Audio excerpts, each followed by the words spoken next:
Ou eu poderia comprar 2 de petróleo, são esses dois aqui, ou um de cada. Ou ainda eu tenho a opção, para prejudicar os outros jogadores, de comprar mais do que o necessário. Cada usina só pode guardar dentro dela o dobro do que ela usa. Então, se ela usa 2, você pode guardar 4 matéria-prima dentro dela. Então, aqui você gastou 3 mais 2, 5, e você encareceu o carvão para o próximo jogador. Então, perceba que ao contrário daqui, seu primeiro é vantajoso. Depois de comprar a matéria-prima, vem a fase de construir casa. Novamente, ela é do sentido inverso, assim como a compra de matéria-prima. Então, ela começa por quem tem menos casas aqui na classificação. Como é que vai funcionar? No começo do jogo, cada um só pode começar tem que começar em territórios diferentes, de cores diferentes. E dependendo do número de jogadores, nem todos os territórios estarão disponíveis. Depende do que está escrito no manual.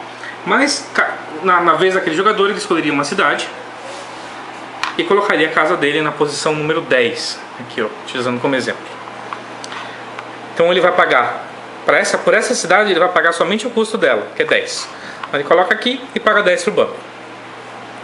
Se ele tiver dinheiro ainda, ele pode construir outras cidades. Então, por exemplo, para ele construir aqui, ele precisaria pagar 5, que é o custo de conexão, mais 10, que é o custo da cidade. E por aí vai, ele pode construir aqui, por exemplo, pagando 16, ou ele poderia construir aqui pagando 27. Enquanto você tiver dinheiro, você pode ir construindo. De novo, é o número de casas que determina a classificação do jogo. Então, quanto mais casas, aqui utilizando o exemplo, tem 4 casas. Como eu fiz 4 casas, eu estaria na frente da classificação e eu teria desvantagem no próximo turno. Então, você tem que planejar bem que hora que você constrói tal casa para fazer. E o dinheiro que você constrói as casas também é dinheiro a menos que você tem para comprar matéria-prima e usina no turno seguinte. Então também você tem que planejar isso. Depois de todo mundo construir as suas casas, aqui, né? Depois que todo mundo tiver construído as suas casas, vem a parte boa do turno, que é de pagamento. E você recebe dinheiro por abastecer as suas casas. Você vai ver quantas casas você consegue abastecer com a usina.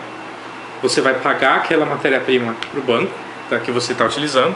Então aqui no caso eu utilizo 2 para pagar 1. Não posso ativar 2 vezes, tá? Só apenas uma vez a usina. Então eu pago aqui 2 de carvão para o banco e abasteço uma casa. Aí eu vejo na cartinha aqui, na tabela, de quanto dinheiro eu recebo por ter abastecido aquela quantidade de casas. E aí você recebe o dinheiro do banco. No final do turno, você verifica a classificação do jogo, você reorganiza aqui, que é a ordem do que vai acontecer no turno seguinte. E tem o Replenish, que é a mecânica mais genial desse jogo, que tem uma tabelinha aqui que diz quanto de cada matéria-prima é reabastecido no final do turno. Tá vendo que aqui tem o número de jogadores e o step. Por que o step? Porque esse jogo ele é executado em fases. Essa é a primeira fase. Durante a primeira fase, o replenish dele é bem baixo, tá? É o menor replenish que tem. E